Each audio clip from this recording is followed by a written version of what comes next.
कि भारत को चीन से अपने रिश्तों को बेहतर करना पड़ेगा, इसके अलावा दूसरा कोई रास्ता है नहीं। कि दरअसल बलूचिस्तान में जो ट्रेन के बाद जो हादसा हुआ था उसमें भारत का हाथ, तो कहीं ना कहीं भारत के ऊपर एक दबाव बनाने की कोशिश चीन लगातार कर रहा है और ये एक बहुत बड़ी असफलता है और इसको जितनी जल्दी दुरुस्त कर ले उतना बेहतर है। ये पूरी तरीके से नरेंद्र मोदी की सरकार को एक्सपोज कर दे रहा है। तो ये तो भारत की विदेश नीति की पूरी तरीके से एक तरीके से सफलता है। तो फिर आपको हर चीज के लिए चीन के ऊपर डिपेंडेंट रहना पड़ेगा। अब आप अमेरिका जाके ट्रंप के लिए वोट मांगेंगे तो आप इस बात को नहीं समझ रहे थे कि इसका क्या असर भारत की विदेश नीति में और चीन के ऊपर पड़ने वाला।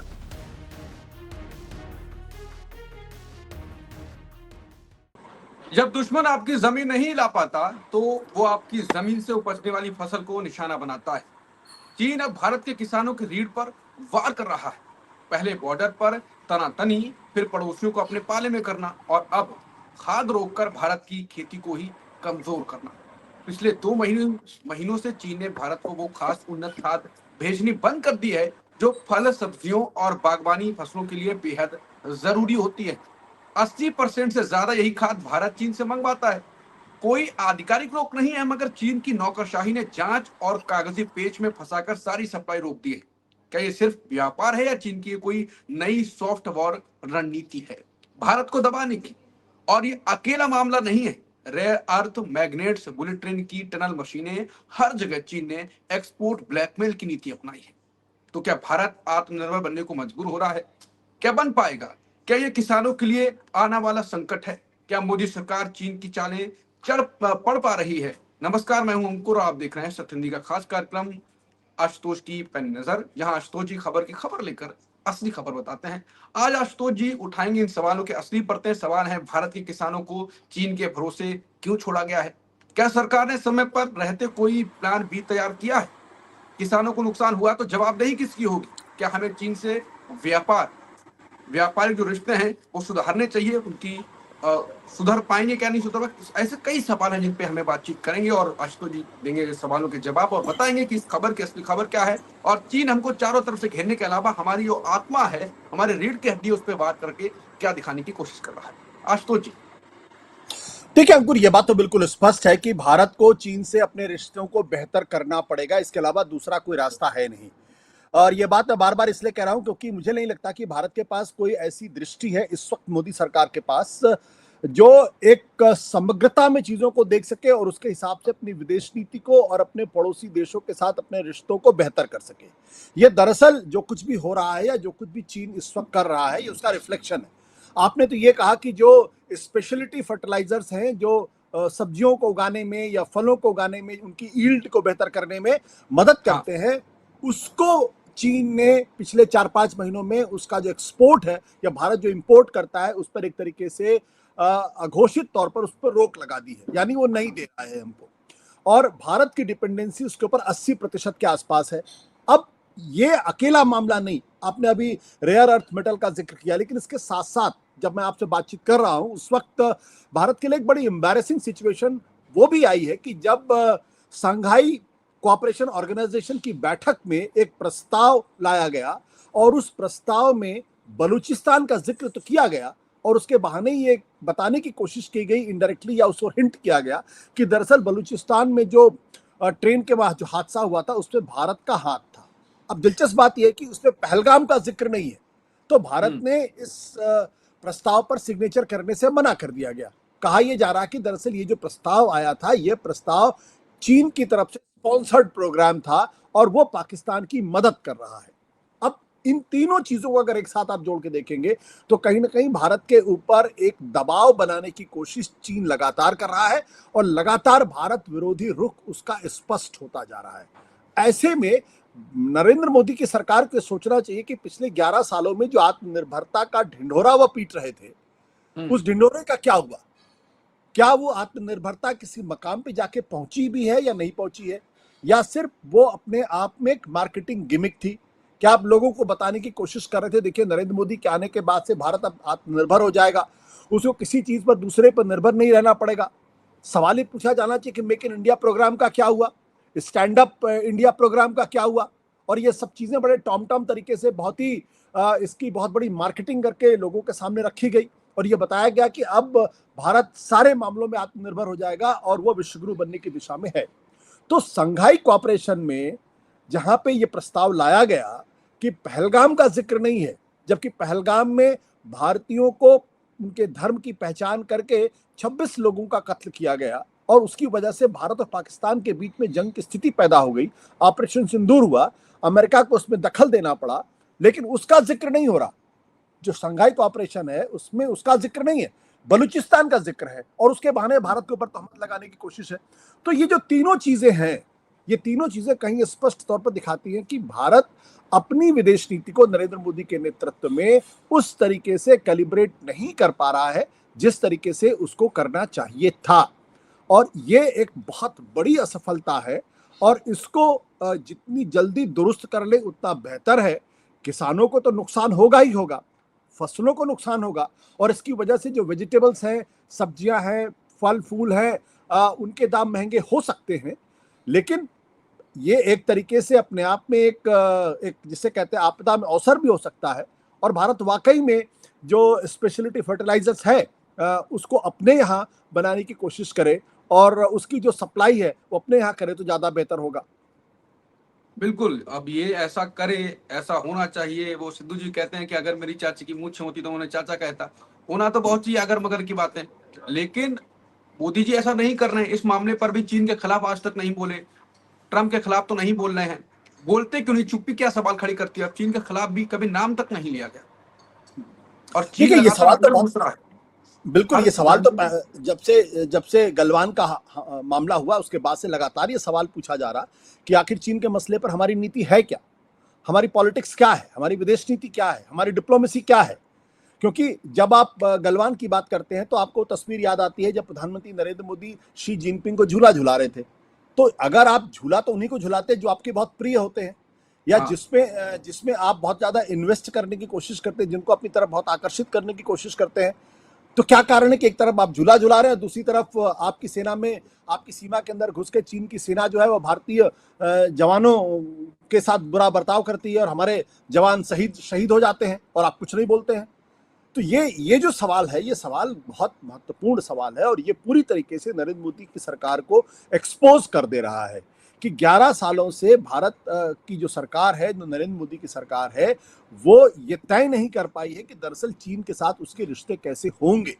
दूसरी बात यह भी है कि अगर पहलगाम जैसे मसले के ऊपर भी अगर हम दुनिया को कन्विंस नहीं कर पा रहे हैं कि देखिए हमारे यहाँ कितनी बड़ी आतंकवादी घटनाएं हुई और इसको पाकिस्तान किस तरीके से पल्लवित तो पोषित कर रहा था, और पाकिस्तान के फील्ड मार्शल आर्मी चीफ को अगर अमेरिका के अंदर बुलाया जाता है और उनको अमेरिका के राष्ट्रपति अगर उनको लंच देते हैं और साथ ही साथ अमेरिका के जो जनरल्स हैं वो पाकिस्तान के बारे में कहते हैं is a phenomenal partner in in counter terrorism operations, तो ये तो भारत की विदेश नीति की पूरी तरीके से एक तरीके से सफलता है। और आज की तारीख में जब मैं आपसे बातचीत कर रहा हूं तो भारत की जो अंदरूनी आर्थिक व्यवस्था है उसकी जो सबसे बड़ी कमजोरी वो ये है कि हमारा जो मैन्युफैक्चरिंग सेक्टर है वो लगातार कमजोर होता जा रहा।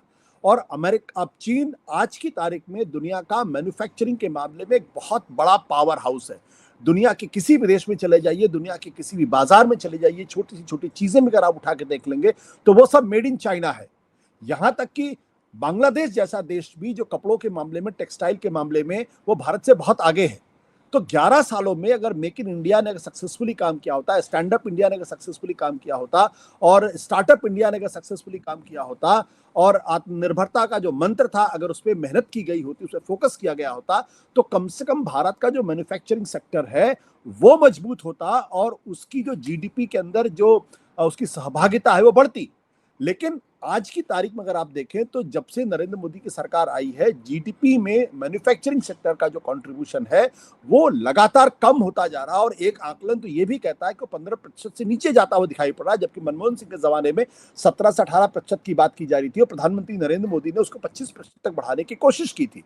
तो जब आपका मैन्युफैक्चरिंग होगा ही नहीं, मैन्युफैक्चरिंग में फोकस नहीं होगा, जो मीडियम और स्मॉल स्केल इंडस्ट्री की कमर तोड़ दी गई, जिस तरीके से आपने डिमोनेटाइजेशन किया और फिर उसके बाद उसको फोकस नहीं किया जा रहा है, तो फिर आपको हर चीज के लिए चीन के ऊपर डिपेंडेंट रहना पड़ेगा। अब चीन अगर आपको रेयर अर्थ मेटल नहीं दे रहा है तो आपका जो ऑटो सेक्टर है उसकी हालत बहुत खराब हो जाएगी। अगर वो आपको स्पेशलिटी फर्टिलाइजर देना बंद कर देगा, जैसा कि उसको करना शुरू कर दिया है, तो फिर आपकी खेती किसानी पर उसका असर पड़ेगा, आपकी बिल्कुल। सब्जियों पर असर पड़ेगा, आपके फल फ्रूट्स पर असर पड़ेगा, फिर आप क्या करेंगे? तो ये सब चीजें तो बहुत पहले सोच कर करनी चाहिए। अपने आप को आप मैं ये नहीं कहता हूं कि भारत चीन के साथ अपने व्यापार रिश्तों को पूरी तरीके से खत्म कर ले, मैं बिल्कुल ये नहीं कहता हूं, लेकिन हमको चीन के ऊपर अपनी डिपेंडेंस को खत्म करना पड़ेगा। न केवल खत्म करना पड़ेगा बल्कि अपने आप को डाइवर्सिफाई करना पड़ेगा। अगर आप सारे अंडे एक ही बास्केट में डाल देंगे तो फिर आपकी स्थिति खराब होगी। अगर वो बास्केट गिर जाएगा तो सारे अंडे टूट जाएंगे। तो स्थिति लगभग वो होती दिखाई पड़ रही है। तो इसलिए मेरा कहना यह है कि भारत की विदेश नीति की एक बड़ी असफलता है जिसको हम रिकॉग्नाइज करने के लिए तैयार नहीं है। आखिरी सवाल, आप ये बहुत योजना लेकर आए और आप करें, अभी भी यही चर्चा हम कर रहे हैं कि उससे चीन के साथ संबंध तो हम वैसे नहीं बना सकते, लेकिन उन पे डिपेंडेंसी हमें खत्म करनी चाहिए। और यही डिपेंडेंसी खत्म करने के लिए Modi ji make in India, आत्मनिर्भर भारत बहुत कई साल पहले लेके आ गए। उनका क्या हुआ है वो तो सबको पता है। क्या लगता है कि चीन इसको हल्की चर्चा नहीं है, वो एक तो हमें चारों तरफ से घिर रहा है, ऊपर से अब हमारे वो किसानों की धीरे चीजें बंद कर रहा है, जहां पर अटैक कर रहा है उसे पता कहां पर अटैक करना चाहिए। कितना चिंता की बात, अगला स्टेप उसका क्या हो सकता है? और आखिरी इसी में जुड़ा हुआ सवाल कि मोदी की विदेश नीति पर बात होती है, आपको नहीं लगता कि अगर ये इनके कार्यकाल गया और कोई और पीएम आया, इनको कैसे याद किया जाएगा विदेश नीति में, बाकी चीजों में? वो तो कमजोर नहीं, साबित नहीं विदेश हो नीति रही? के मामले में तो पूरी तरीके से सफल सरकार, इसमें कोई दो राय है ही नहीं। पूरी तरीके से सफल सरकार है। देखिए, चीन को किस बात को लेकर चिंता है, दो बड़े महत्वपूर्ण चीजें हैं जिसको लेकर चीन काफी नाराज भारत से दिखाई पड़ता है। एक, जिस तरीके से भारत ने पिछले सालों में अमेरिका के साथ अपनी गलबैयां बहुत बहुत आगे कर दी। और देखिए, गलबैयां करने का कोई फायदा तो भारत को हुआ नहीं। जब भारत के प्रधानमंत्री अमेरिका में जाएंगे और वो डोनाल्ड ट्रंप के लिए वोट मांगेंगे तो ये बात चीन को चुभेगी, क्योंकि चीन आपका पड़ोसी मुल्क है और चीन आज की तारीख में अमेरिका के साथ वो कम्पीट कर रहा है। और वो एक आने वाले समय का एक बहुत बड़ा न केवल सुपर पावर है, बल्कि हो सकता है कि वो दुनिया का नंबर 1 देश बन जाए। वो टेक्नोलॉजी के मामले में नंबर 1 देश बन सकता है। वो इकोनॉमिक पावर हाउस के तौर पर नंबर 1 दुनिया का देश बन सकता है। और चीन कभी भी नहीं चाहेगा कि उसका पड़ोसी मुल्क जो है वो अमेरिका की गोद में जाके बैठ जाए। तो जब आप अमेरिका जाके ट्रंप के लिए वोट मांगेंगे तो आप इस बात को नहीं समझ रहे थे कि इसका क्या असर भारत की विदेश नीति में और चीन के ऊपर पड़ने वाला। दूसरी बात, जब आपको याद होगा कि धारा 370 को हटाने की बात की गई तो संसद के अंदर खड़े होकर जिस तरीके से अमित शाह ने कहा कि हाँ, वो जो चीन के हिस्से का जो इलाका वो भी हम लेके रहेंगे, तो वो बात भी चीन को बुरी लगी। ये सारी बातें, ये भारत का कमिटमेंट बिल्कुल सही है कि भारत की जो जमीन चीन के पास है वो भारत को लेना चाहिए, लेकिन कुछ चीजें आपको बोलनी नहीं चाहिए, उसको पर्दे के पीछे रखना चाहिए। और विडंबना ये है कि गलवान में भारत के जवानों की जान जाने के बावजूद भी हमने बड़ी बड़ी बातें की, भारत सरकार की तरफ से बड़ी बड़ी बातें की गई। चीन के ऊपर पाबंदी लगाने की बात की गई, टिकटॉक पर पाबंदी लगाने की बात की, उनके बहुत सारे ऐप्स को बंद करने की बात की गई। लेकिन गलवान के बाद से भारत में जो चीन से आने वाले सामानों का जो आयात है वो लगातार बढ़ रहा है। तो एक तरफ आप कहते हैं कि हम चीन पर निर्भरता खत्म करेंगे, आत्मनिर्भर भारत बनेंगे, और आप गलवान के मसले पर आप दुनिया को संदेश देने की कोशिश करते हैं कि हम चीन के खिलाफ रिटेलिएटरी एक्शन कर रहे हैं, और दूसरी तरफ चीन के साथ आपका ट्रेड लगातार बढ़ रहा है, भारत की निर्भरता वहां से आने वाले सामानों को लगातार बढ़ती जा रही है। तो ये दुतरफा चीजें नहीं चल सकती। या तो आपको एक ये कठिन मामला है, जिसे कहते हैं ना दुधारी तलवार पर चलने जैसी स्थिति है, लेकिन आपको चलना पड़ेगा। आपको चीन और अमेरिका के बीच में आपके रिश्तों को बेहतर करने की कोशिश करनी, और इसके लिए आपको बहुत टैलेंट की जरूरत है। जिस तरीके के टैलेंट इस वक्त भारत के अंदर सरकार में दिखाई पड़ रहा है, उनके अंदर मुझे नहीं लगता कि वो इस तरीके की नीतियों को नए सिरे से रिकैलिब्रेट कर पाएंगे या कर सकेंगे। तो यही पे शो को खत्म करते हैं। कुल मिलाकर बात वही है कि हम चीन की मर्जी से जीने पर हमारे किसान क्या मजबूर हो जाएंगे? क्या हमारा जो चीन है वो हमें कमजोर करने की लगातार साजिशें कर रहा है, और हम कब तक झेलते रहेंगे, कब तक हम जागेंगे नहीं? सवाल कई हैं। मोदी सरकार पर सवाल विदेश नीति पर तो लगातार उठ रहे हैं, और कुल मिलाकर वापस से वही आता है, चिंता। भारत के पास वो चिंता है, मोदी सरकार चुप रहती है, और वो चुप्पी बहुत ज्यादा सवाल खड़े करती है। तो ऐसे ही विषयों पर हम लोग चर्चा करते रहेंगे। जो मेन स्ट्रीम मीडिया है वो तो नहीं करती है। अगर ये मुद्दों को वो उठाए तो और ज्यादा सरकार पर इम्पैक्ट पड़े, लेकिन वो नहीं उठाती। अगर ऐसे ही मुद्दों पर आपको और चर्चा देखनी है तो सत्य हिंदी को सब्सक्राइब करें अगर अभी तक आपने नहीं किया है। बेल आइकन का बटन भी दबाएं जिससे आपको नोटिफिकेशन तुरंत मिल जाए और आप हमारा वीडियो पहले देख पाएं। सत्य हिंदी का ऐप भी आ चुका है, वहां पर आप खबरों को पढ़ेंगे। जिस पर हो सकता है हम वीडियो ना बनाए, उस पर वो भी अच्छी खबर होगी तो आप उसको पढ़ पाएंगे। बड़े बड़े राइटर्स उस खबर को लिखते हैं और लेख लिखते हैं, और उसके साथ आप खबर पढ़ेंगे और वहां पर वीडियो भी आपको मिल जाएगा। नमस्कार।